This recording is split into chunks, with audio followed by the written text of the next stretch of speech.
two biggest Rams fans here, and we just decided which one's gonna be the top dog down in franchise history. And for me personally, I think we got it right in 2013 when we drafted Aaron Donald with the 14th pick in the first round. We had 2 first-round picks that year in the draft. We got the first one wrong with Tackle Robinson, but when we got Aaron Donald, we redeemed ourselves on that, where we got a 6-time Pro Bowler in 7. This is Can I just year stop 7 right there? We got Greg Robinson was so trash. Oh my God. He's still trying, bro. He's still trying, but we whiffed on that one. We could have got down to there too. We whiffed like him, but we saw he did in the zoo too. Drafted in the first round of 2014. 2014 draft. The 2014 draft, we got Donald at pick 14. And with that pick, we got, he's entering season year 7 now, halfway through. And we got a 6-time Pro Bowler, a 5-time All-Pro, Defensive Rookie of the Year, 2017-2018 Defensive Player of the Year, and 2018 Sack Leader, and 2010's All-Decade Team Player. And because of just like accolades like that, man, and just his production, just how he's already gotten the team, led the team to a Super Bowl within his first contract, still think this is the best pick they've had in franchise history, and I think we're in for a long haul as far as seeing him be like a Deacon Jones, whether that be a Minister of Defense type player. He's at that level. He is at that Okay, level. all right, well, let me just cut him off right there, because, all right, Ram fam, come on now. This man just said Aaron Donald is the greatest Ram ever. Now, don't take that to think that I'm saying that Aaron Donald is not a transformative, once-in-a-generation player, because I'm not saying it. What I'm saying is we're talking about the greatest Ram ever. He going into year 7 or 6, Aaron Donald, and he's done some really, really, really great, impressive things, and I will never take that from him. He's my favorite player right now, so let's just end all that. But we're talking about the greatest Ram. We're not talking about my favorite player. We're talking about the greatest Ram. And it has to be the Secretary of Defense. Who else has a name like that? I mean, the Secretary of Defense. Like, this man coined the term, the sack. Like, the sack is a term because he created it. I will read a quote for you. When they asked him about, like, the sack, why would you call it a sack? And he explained, he said, you take all the offensive linemen and you put them in a burlap bag. Then you take a baseball bat and you beat on the bag. You're sacking them. You're bagging them, and that's what you're doing to the quarterback. You putting them in a bag. You bagging them. That's mine. I'm taking it, right? He created the terminology for the sack, and then 8 years later, being a transformative player that he was, the sack started being recorded as a stat in the NFL. It wasn't prior to this. So, anyway, he went on to eight Pro Bowls. He was named NFL Defensive Player of the Year in 1968 and 1967 and 1968. He created the move, the head slap. Now, it's an illegal move now. We ain't talking about now. Would you like to demonstrate? Yeah, let me. So show them what a head slap is. So you lined up at the DN position. You come across, get that out of here. Dominant move. Neck hurt. Dominant move, baby. You know what I'm saying? Like, it was first introduced by him. Nobody had that in their repertoire. It's the Secretary of Defense, man. We started talking about, like, back then the sack was not recorded as a stat. So experts and analysts and stuff went back and reviewed all the Rams tapes, and he's credited with 173 and a half sacks in his 14-year career playing with the Rams. 14 years with the Rams. 7, 14. 7, 14. That tells you right there, baby.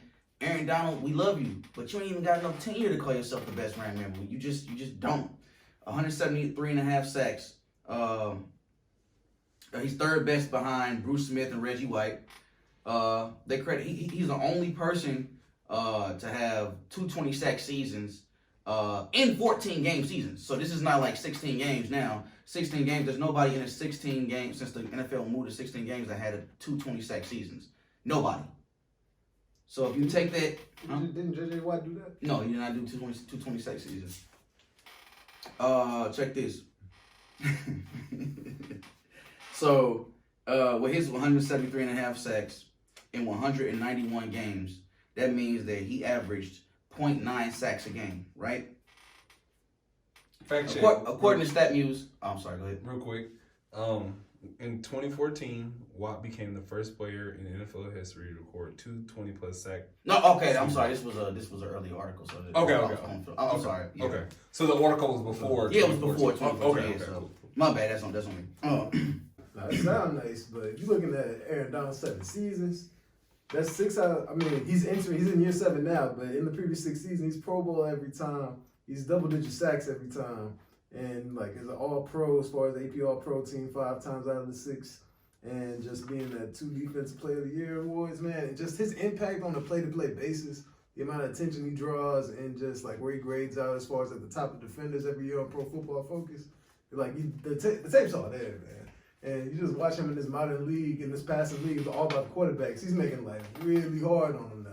And that's why he's already gotten his way to getting his money already. He didn't have to hold out too long. They already knew what time it was. Imagine having the amount of sacks that he has, though, in a run league. This is a pass league. Of course he's going to have more sacks, and he looks like he's doing. But even so, at the D end, baby, Deacon Jones, he's running the table as far as defensive ends go in history. So this is not even really up for debate. The LA Times, I'm sorry. The LA Times called him the most valuable Ram of all time. They call it, that's valuable. That's the LA Times. But at the same time, look at the D-line he played with, though, too. The fearsome force on Merlin Olsen. And, he had Robert Quinn, he had Michael Brockers, and he had... They was good, but they wasn't no full Hall of Fame D-line. Merlin Olsen was on his way, kind of getting a little bit older. But they had a squad, man. He doing the DN stuff. You know, he coming off the edge. Aaron Donald's on the interior just blowing stuff up, still getting sacks from that interior spot, man. Like, his like effectiveness in the middle of the field, be able to do what he does, like on a consistent. We're not debating. Basis, We're not. But see, you see where you're going wrong, Roger. We're debating talent. We're debating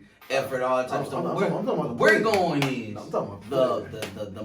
the best Ram, the most iconic Ram, the best Ram of the of the team. You know, so we're debating who's the best Ram, baby. You know what I'm saying? Like, what the best Ram that we thinking of? Who's the best Ram? He got 7 years to catch up, dog. I'm sorry. And can we look at this first 7 though too? Deacons versus Donaldson as far as just where we at now. Okay, in this first 7, 2. So he got the same amount. In 14 years, Aaron Donald got that in half the time. But he got to continue to play like that. I'm saying. I mean, you can say that, but I mean, he's doing the same thing that Deacon Jones did, but in the same amount of time. So at a higher level. I mean, but Aaron Donald has to continue to win Defensive Players of the Year. He has to continue to go to the Pro Bowl. He has to continue to go first team All-Pro. He has to continue to do those things, and he has to continue to be a Ram. You know what I'm saying? So that's the big thing. Aaron Donald could be he's one injury or one trade deal away from not being a Ram right now. But I mean, he's in a different era though too, because back then they didn't have as much mobility and stuff. Like if you was a Ram for life. If you got drafted back. Yeah, like, but the team Deacon Jones, he was like a 12th round draft pick, I believe, or something. 14th round. He's a 14th round pick on the draft. Deacon Jones. But that's when they had a lot of rounds. You know what I'm saying? Less teams and stuff, but at the same time, like they really wasn't trying to move him. If you get drafted to LA, like where else you want to go? He was at Mississippi Vocational School, now Mississippi Valley State. Where Jerry Rice was. And he went there until he lost his scholarship because he was participating in peaceful civil rights protests. So, you know, first of all, so let's just get that straight. So we know who he down for. Do we know who I'm down for? We don't know. So I'm just saying. Wait, we ain't gonna doubt the man. But did you ever see Deacon Deacon Jones do knife fights to work on his hand speed though? We gonna talk like that, bro. But them wasn't real knives. I mean, Aaron Donald's dodging knives and stuff. We gotta get the hands right. Bro. Check this. He was a movie star too. You feel me? He went on television. He went on Jim Brown. hey, he was close. You know what I'm saying? He was on Bewitched. Bewitched was a big show back in the 70s. The Brady Bunch. Come on now. The Brady Bunch, the Brady Bunch. He probably went too That's excited the on way that, but we became the Brady Bunch. He was on there. They wasn't happy to see 1978, Warren Beatty. He was on Warren Beatty's Heaven Can Wait film. Hollywood, baby, you know Hollywood. That's what Don got on there. So he got that Hollywood contract. He gonna be up in them roles next, bro. You know what I'm looking for him. Cause he is a 6 foot ninja on that D line, bro. Like he's a 6 foot ninja wreaking havoc, and he's on his way to illustrious first ballot Hall of Fame career, man. But if Aaron Donald career end today, will he have the fame and the claim of a Deacon Jones? I don't know. He got it's tough. And that's what I'm saying. I mean, he's as far been in the as, Super Bowl limelight, right? He lost to the cheating pass, but at the same time, man, like we'll see, bro. Because like his defense did his thing. The defense only gave him 10 points in the Super Bowl. yeah, I And get like that. as far as he was triple team, probably might not have the stats, but he was definitely the whole focus of that whole defense. Yeah, Like yeah, the defense balled out. Yeah. Offense just couldn't do anything with that pass defense. But I think he. Besides that pass interference on Brandon Cooks in the back of the end zone that they didn't call, but it's all good. We're gonna talk about that. Anyway, maybe we'll see. Maybe Aaron Donald could reach their height, but as of now, the conversation is who's the best Ram ever, and it's Deacon Jones. He's the Secretary of Defense, baby. It is Aaron Donald. Secretary of Defense.